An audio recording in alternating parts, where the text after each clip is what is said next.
오늘은 성령으로 맺힌 열매 그 네 번째 시간이고요. 평화를 이루십시오 라는 제목으로 하나님 말씀 함께 나누도록 하겠습니다. 교회 안에서 사랑합니다, 축복합니다 만큼이나 많이 쓰는 단어가 있습니다. 무엇일까요? 바로 그것은 샬롬이라는 인사입니다. 우리도 예배를 시작하기 전에 또 여러 우리 카톡방에서도 항상 우리는 샬롬으로 인사를 나눕니다. 그런 의미에서 다 같이 한번 샬롬으로 다시 한번 인사할까요? 샬롬. 샬롬이란 말은 평화라는 말입니다. 이스라엘에서는 그들의 인사를 샬롬이라 하였습니다. 이 말은 우리말과도 많이 닮아 있습니다.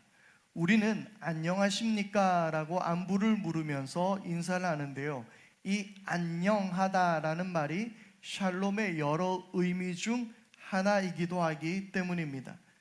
그런데 이 샬롬은 우리가 알고 있는 단순히 평화, 안녕만을 말하지 않습니다. 샬롬이라는 단어에는 여러 가지 의미가 있는데요.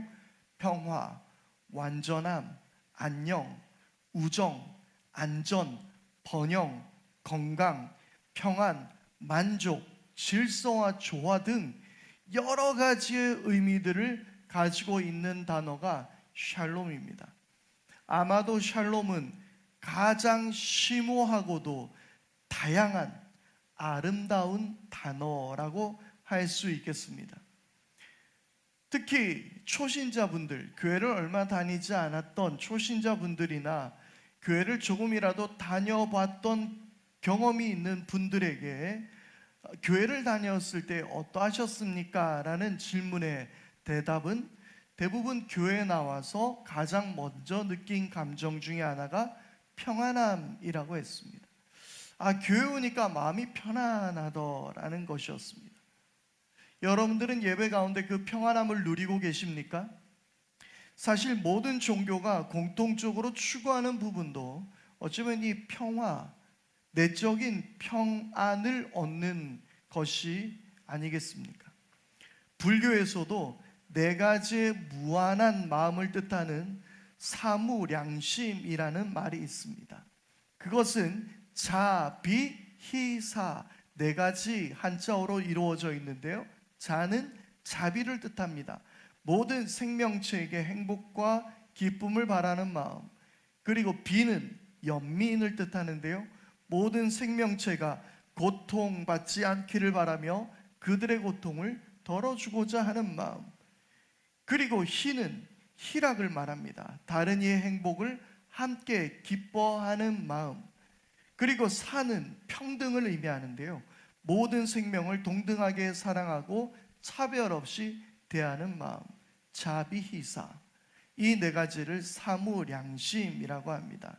이러한 마음을 가지기 위해 올바른 수행을 하고 마음의 탐욕과 화냄, 어리석음을 제거하게 될 때 비로소 열반에 이르게 된다. 그러면서 온전한 평화의 상태를 누리게 된다라는 것입니다. 이것이 불교에서 이야기하는 중요한 사상 중에 하나입니다.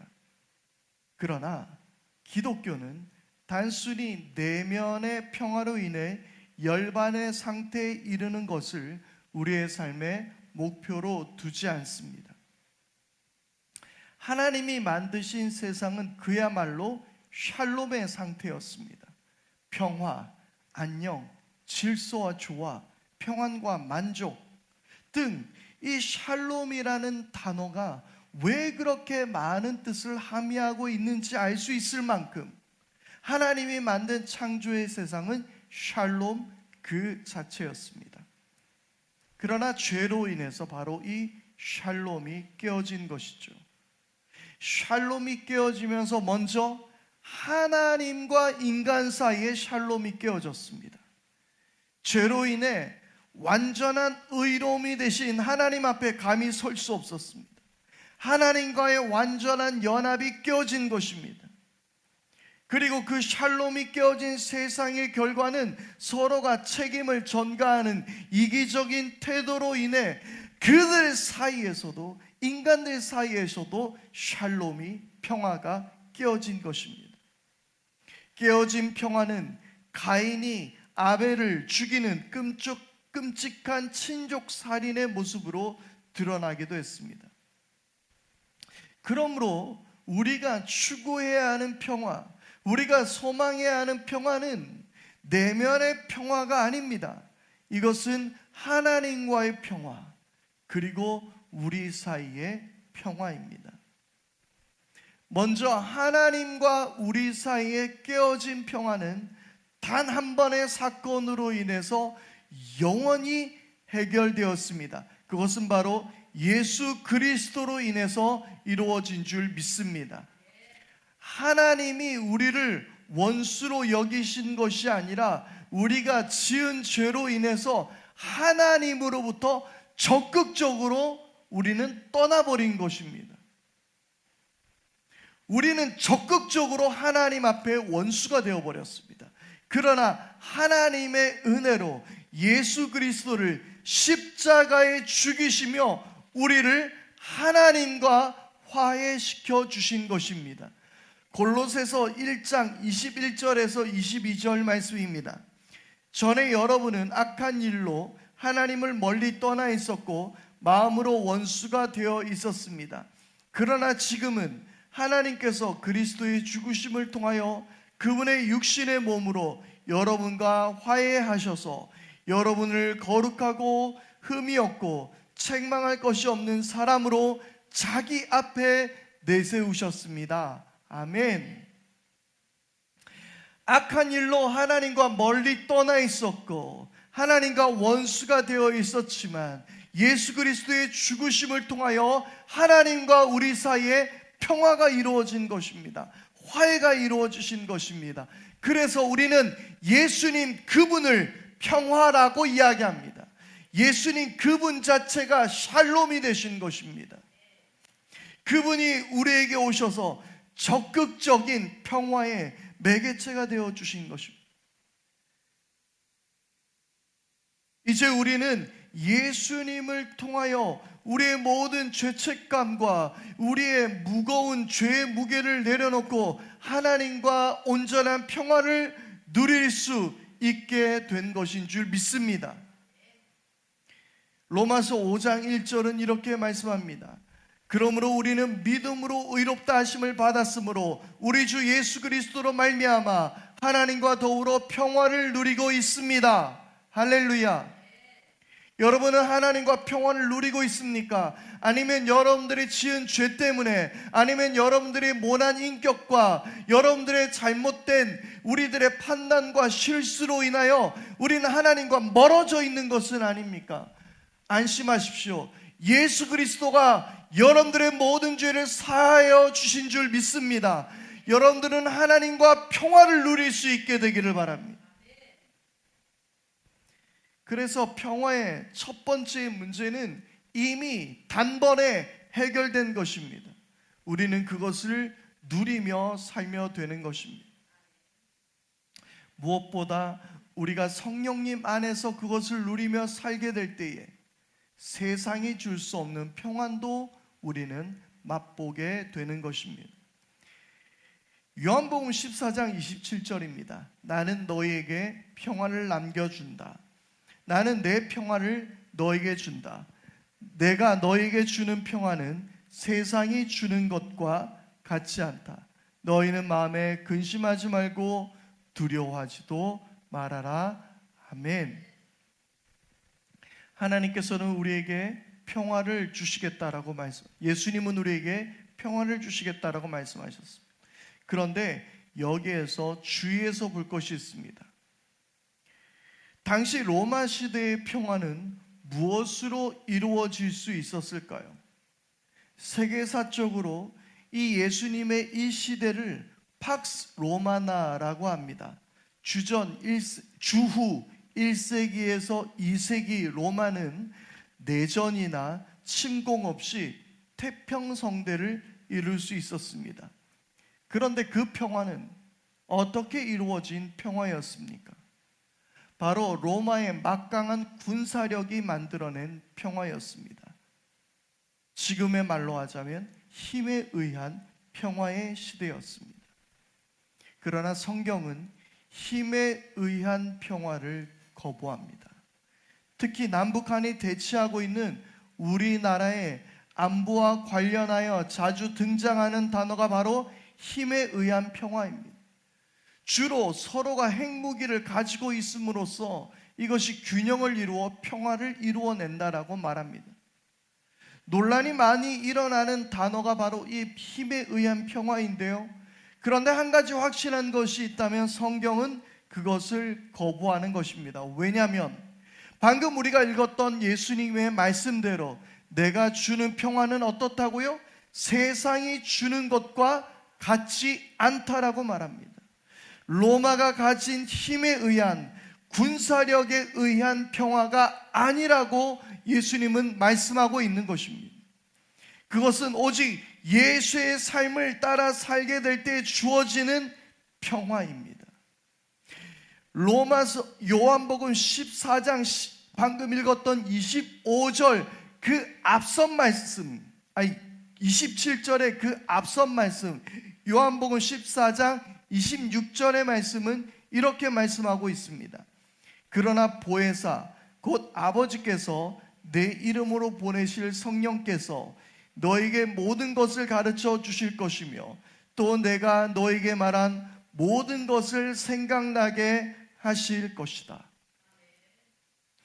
내가 주는 너에게 평안을 준다. 내가 주는 평안은 세상과 같지 않다라고 말씀하시기 전 예수님께서는 보혜사 성령을 너에게 보내주실 것인데 성령께서 너에게 모든 것을 가르쳐 주시며 내가 너에게 말한 모든 것을 생각나게 하실 것이라고 예수님께서 말씀하신 거예요. 바로 예수님께서 가르쳐 주신 삶을 저와 여러분들이 살아가게 될 때에 우리는 세상과 다른 평화를 이 땅에서 누리며 살게 되는 것입니다. 예수 그리스도의 사랑 안에서 온전한 평화를 우리는 이루게 되는 것입니다. 그래서 평화는요, 하나님이 우리에게 주신 선물이지만 우리 안에 이루어날 하나님의 내면의 평화이기도 하지만 하늘로부터 내려오는 평안함이기도 하지만 동시에 우리가 살아내고 추구해야 할 것인 것이 바로 평화입니다. 이것이 바로 우리가 두 번째로 회복해야 할 평화이며 동시에 바울이 갈라디아서 말씀을 통한 성령의 열매 중 하나인 바로 그 평화가 오늘 이야기해야 할 이 평화입니다. 1914년 유럽은 평화를 누리고 살았습니다. 하지만 그 평화는 힘에 의한 견제와 상호 이익 속에서 용인된 평화였을 뿐입니다. 실제로는 저 밑에서부터 무언가가 넘쳐나오기 일보 직전이기도 했습니다. 1914년 6월 28일 일요일이었습니다. 사라예보에서 총성이 울렸습니다. 그리고 그 총에 맞은 피해자는 당시 오스트리아 헝가리 제국의 황태자 부부였습니다.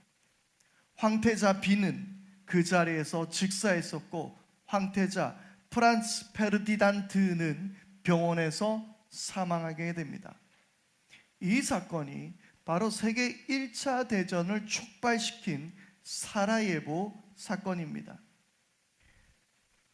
세상의 평화는 깨어졌습니다. 1,000만 명이 넘는 군인이 전사하였고 2천만 명 이상이 부상을 당했으며 민간인 피해자만 700만 명이 넘었습니다. 1차 대전의 촉발은 사라예보 사건이었지만 사실 당시 유럽과 전 세계는 유시민 작가의 책에서 말한 대로 달도 삼켰을 제국주의였습니다. 군사력으로 다른 지역의 다른 인간 집단을 정복하고 지배하는 인간의 역사는 산업혁명 이후에 거대한 식민지를 거느린 자본주의의 유럽 나라들을 비롯한 일본, 미국을 통해서 전혀 다른 세상을 보여주게 된 것입니다. 자본주의와 제국주의가 결합하면서 나라 대 나라를 자신들의 도구로 삼기 시작한 것입니다.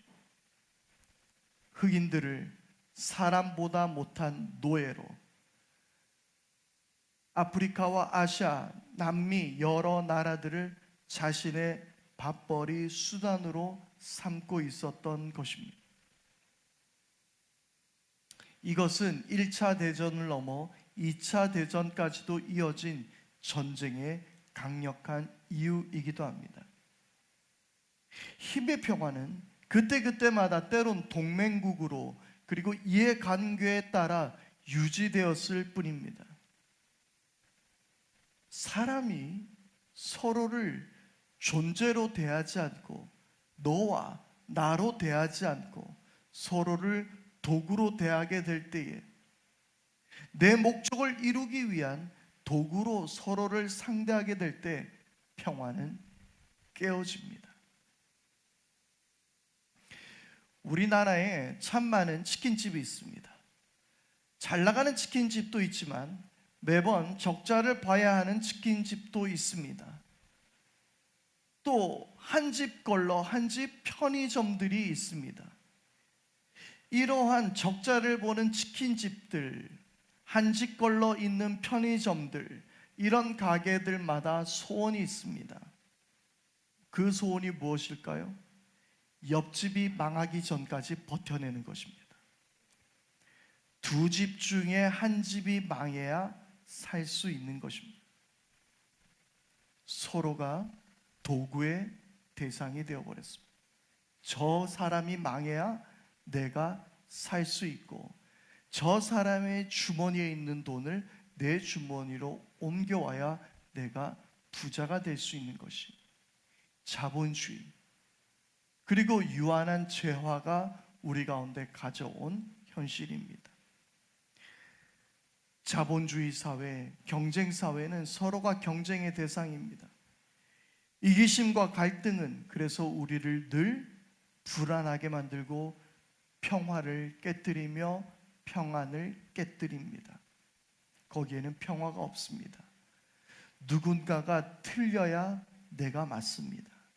누군가가 나보다 더 나은 존재가 되길 바라지 않습니다. 사촌이 죽는 것은 슬픕니다. 하지만 사촌이 땅을 사는 건 배가 아픕니다. 이것이 우리들의 현실입니다. 특히 SNS는 더욱 그것을 부추깁니다. 페이스북은 나는 늘 이렇게 행복해 라는 것을 보여줍니다. 인스타그램은 나 이렇게 맛있는 것을 먹어 라는 것을 끊임없이 말하고 있죠. 그런데 요즘 스레드라는 것이 새롭게 생겨난 SNS인데요. 거기에는 주로 나는 이런 불만이 있어 라는 글이라고 합니다. 우리는 이런 페이스북의 좋아요 그리고 인스타그램의 그 수많은 팔로우들을 바라보면서 우리는 우리를 더 불안하게 만듭니다.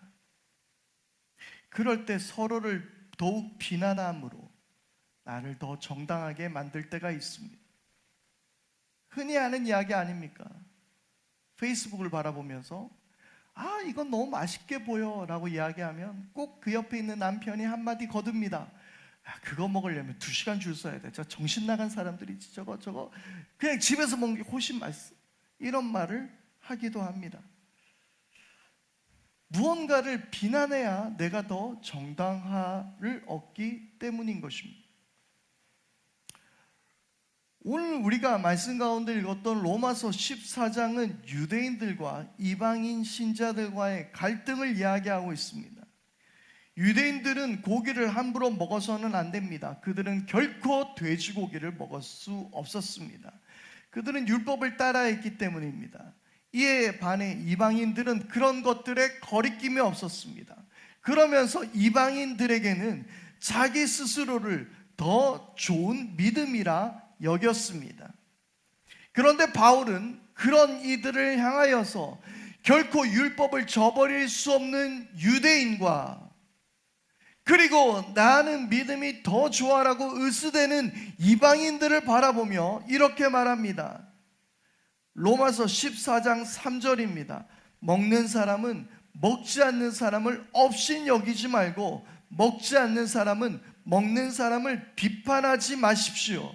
하나님께서는 그 사람들도 받아들이셨습니다. 바울은 그런 것 따위로 시비도 걸지 말고 비판도 하지 말라라는 것입니다. 그런데 그 이유가 뭐라고요?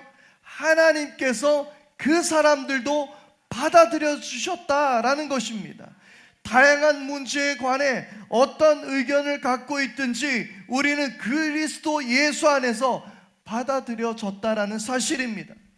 라이프 스타일이 어떠하든 우리가 추구하는 바가 어떠하든 여러분들의 신앙 생활, 여러분들의 개인적인 신앙생활이 어떠하든 우리는 모두 예수 그리스도로 인하여 받아들여진 존재들인 줄 믿습니다. 나를 위해서도 예수님은 죽으셨지만 내가 그토록 비판하는 그 누군가를 위해서도 예수님은 죽으셨다라는 사실입니다. 물론 조심스러운 이야기입니다만은 교회를 세습하는 것은 매우 잘못된 행동입니다. 사회적으로 비판받아 마땅할 행동입니다. 그러나 우리 속에서 그 생각을 가져야 합니다. 비판해야 합니다.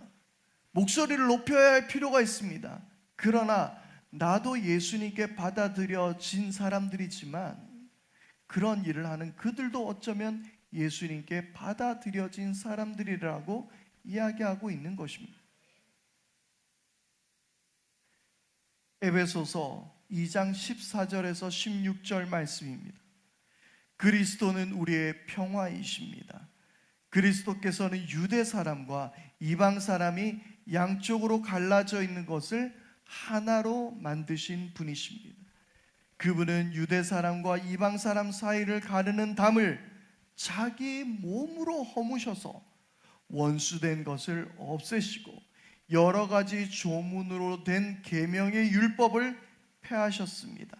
그분은 이 둘을 자기 안에서 하나의 새 사람으로 만들어서 평화를 이루시고 원수된 것을 십자가로 소멸하시고 이 둘을 한 몸으로 만드셔서 하나님과 화해시키셨습니다. 할렐루야. 우리는 온전한 하나라는 사실입니다. 이방인도 유대인도 아닌 그리스도인이라는 새로운 인류라는 사실입니다. 그래서 우리는 모든 것을 해도 오직 주를 위하여 사는 사람들이라는 사실을 기억해야 합니다. 나도 주를 위하여 사는 사람이며 여러분들도 주님을 위하여 사는 사람이며 우리 상원이도 다윤이도 우리 모든 아이들도 주를 위하여 사는 사람들입니다. 로마서 14장 8절입니다. 우리는 살아도 주님을 위하여 살고 죽어도 주님을 위하여 죽습니다. 그러므로 우리는 살든지 죽든지 주님의 것입니다. 아멘. 바로 이 말씀의 배경이 서로를 비난하고 서로를 업신 여기는, 서로를 판단하는 그 상황 가운데서 바울이 했던 이야기라는 것이죠. 우리는 그리스도인입니다. 우리는 모두 주님의 영광을 위하여, 주님을 위하여 살아가는 사람들인 줄 믿습니다. 우리가 아무리 서로를 비난하고 판단해도 우리 모두를 판단하실 분은 우리 하나님밖에 없다는 사실을 알아야 합니다. 로마서 14장 10절 말씀입니다. 함께 읽겠습니다. 로마서 14장 10절 말씀을 함께 읽어보겠습니다. 시작. 그런데 어찌하여 그대는 형제나 자매를 비판합니까? 어찌하여 그대는 형제나 자매를 업신여깁니까? 우리는 모두 다 하나님의 심판대 앞에 서게 될 것입니다. 아멘.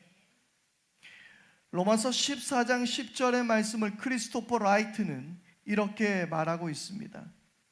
우리는 모두 궁극적으로 심판자이신 하나님께만 책임을 질 것이다. 그리고 그 심판의 날을 내다볼 때 지금 여기서 우리의 차이는 훨씬 더 중요하게 보이기 시작할 것이다. 우리가 하나님의 심판대 앞에 설 때 내가 열정적인 은사주의자였고 당신은 매우 엄숙한 예배를 진지하게 고수했다는 것이 무슨 의미가 있겠는가? 내가 브라질의 오순절 교인이었고 당신은 서양의 성공의 교인이었다는 것이 무슨 의미가 있겠는가? 나는 천년왕국이 재림보다 선행하리라 생각했고 당신은 천년왕국이 이미 일어난 사건이라고 생각했다는 것이 무슨 의미가 있겠는가? 내가 복음을 설교하고 교회를 개척하고 수천 명에게 제자가 되는 법을 가르친 아프리카 여인이었지만 당신은 내가 여성으로서 그런 일을 해서는 안 된다고 생각했다는 것이 무슨 의미가 있겠는가?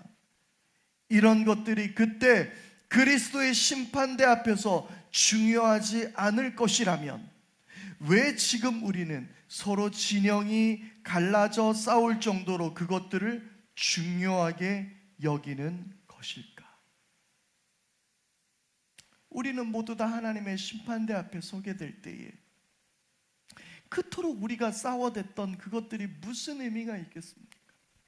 드럼을 치라, 드럼을 치면 안 된다, 교회가 거룩한 찬송가만 불러라, 요즘 월십곡들은 은혜가 안 된다, 그토록 서로 싸우고 손가락질에 대며 꼰대니 니네들은 버릇이 없다니 이토록 수많은 이야기를 했던 것이 무슨 의미가 있겠습니까? 우리는 다 하나님 앞에 서게 될 줄 믿습니다.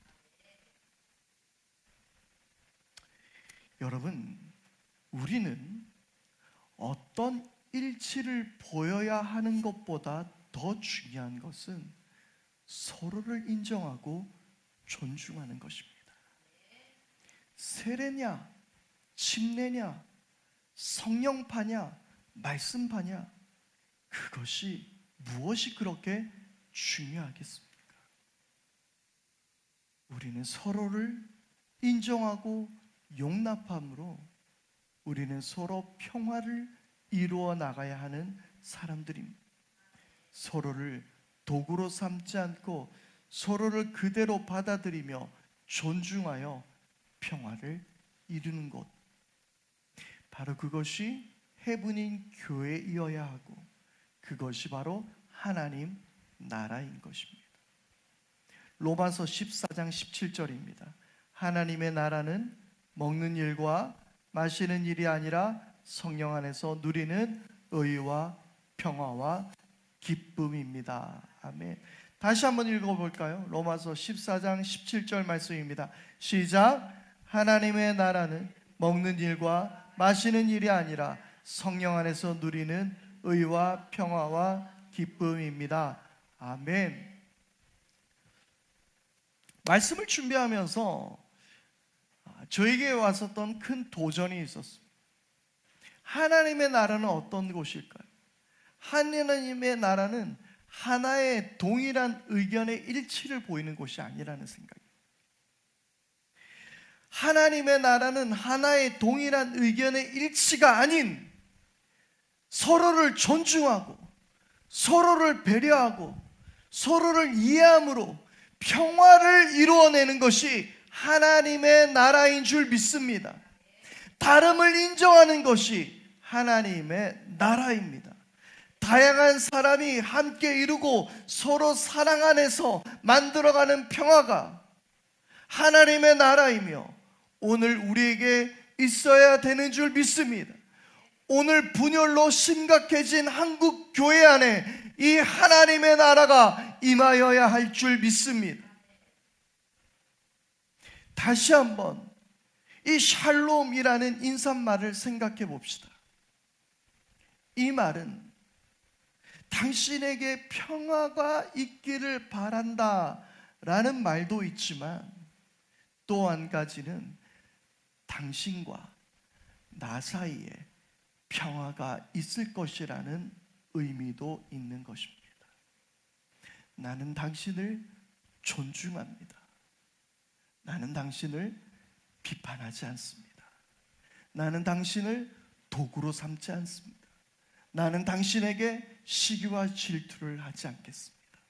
당신과 내 사이에 평화가 임하게 될 것입니다. 그것이 샬롬의 인사입니다.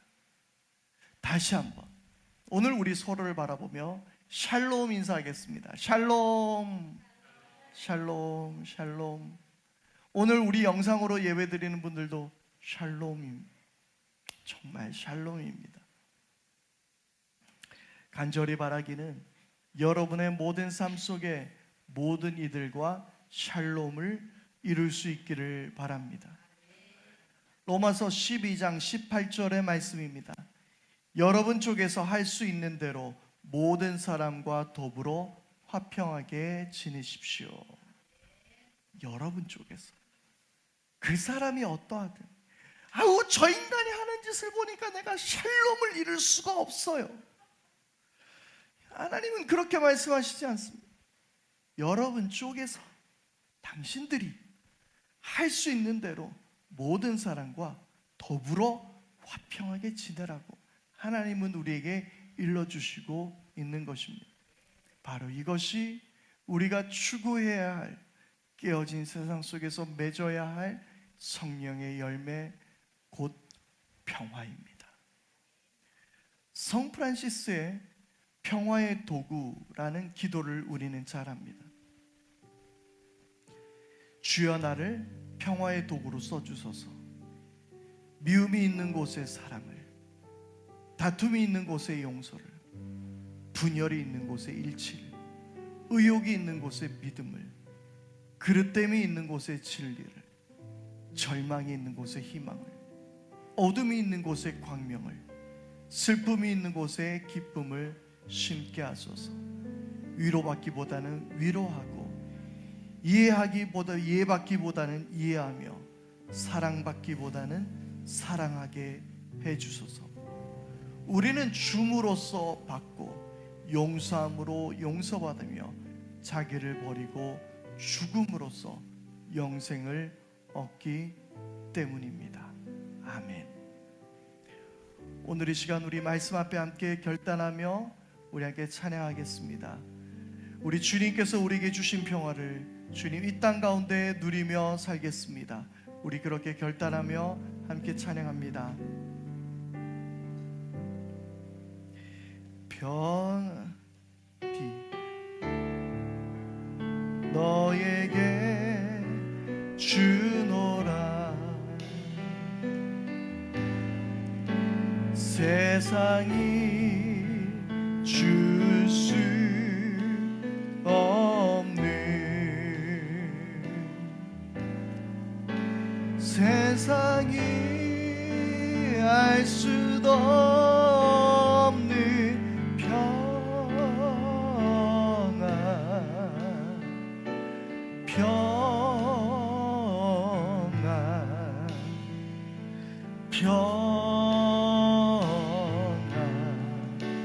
평안을 내게 주노라. 우리 다시 한번, 이번에는 우리 서로에게 평안을 너에게 주노라. 세상이 줄 수 없는, 세상이 알 수도 없는, 세상이 알 수도 없는 평안, 주님의 평안,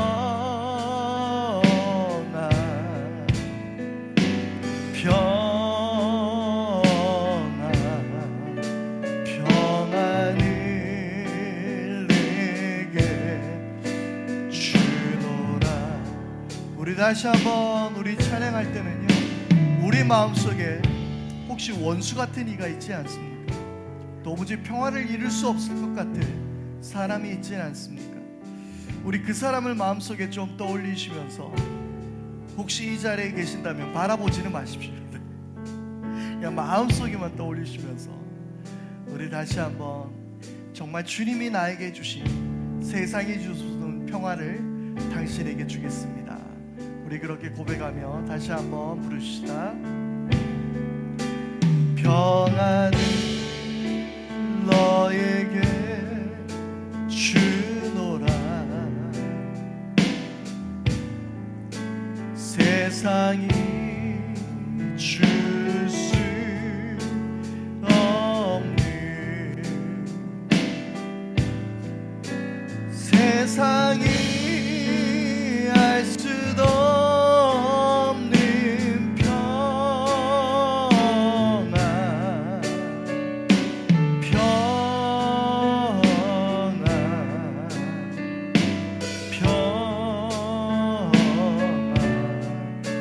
평안을 내게 주노라. 우리 가슴에 손을 얹고 샬롬을 너에게 주노라. 샬롬을 너에게 주노라. 세상이 줄 수 없는,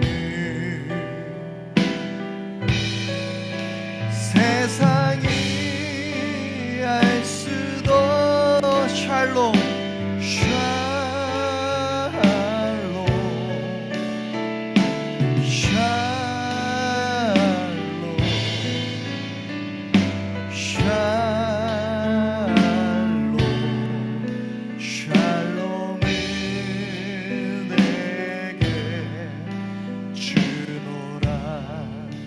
우리 오늘 이 시간 우리가 말씀을 다시 한번 기억하며 우리에게 결단하며 주님 성령의 열매인 평화를 맺는 우리들의 삶이 되게 없어서 함께 기도하며 나가겠습니다. 다 같이 기도합니다.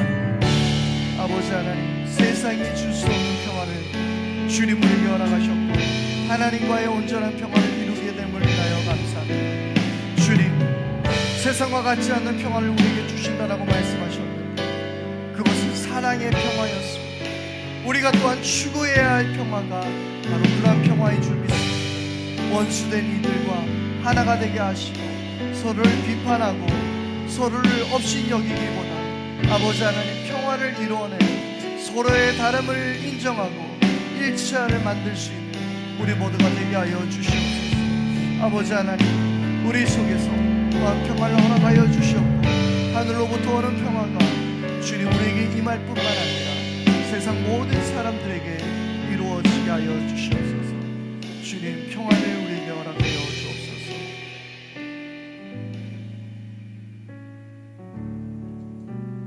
하나님 아버지, 세상이 줄 수 없는 평화를 우리에게 주셨으니 주님, 우리도 예수님께서 말씀하신 것을, 예수님께서 행하셨던 것을 성령님을 통하여 기억나게 하여 주셔서 이 땅 가운데 온전한 평화를 이루어내며 살아가는 저희 모두가 되게 하여 주옵소서. 하나님과의 평화를 누리게 하시고 세상이 줄 수 없는 참된 평안을 누리게 하여 주시오며 우리에게 주신 모든 이들과 더불어 평화롭게 지내는 우리 모두가 되게 하여 주옵소서. 오늘 말씀 앞에 결단하며 사도신경으로 우리의 신앙을 주님께 고백하오니 나는 전능하신 아버지 하나님, 천지의 창조주를 믿습니다. 나는 그의 유일하신 아들 우리 주 예수 그리스도를 믿습니다.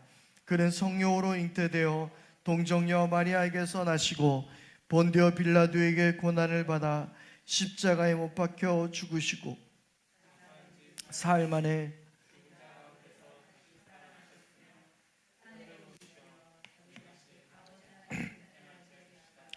거기로부터 살아있는 자와 죽은 자를 나는 성령을 믿으며 거룩한 공교회와 성도의 교제와 죄를 용서받는 것과 몸의 부활과 영생을 믿습니다.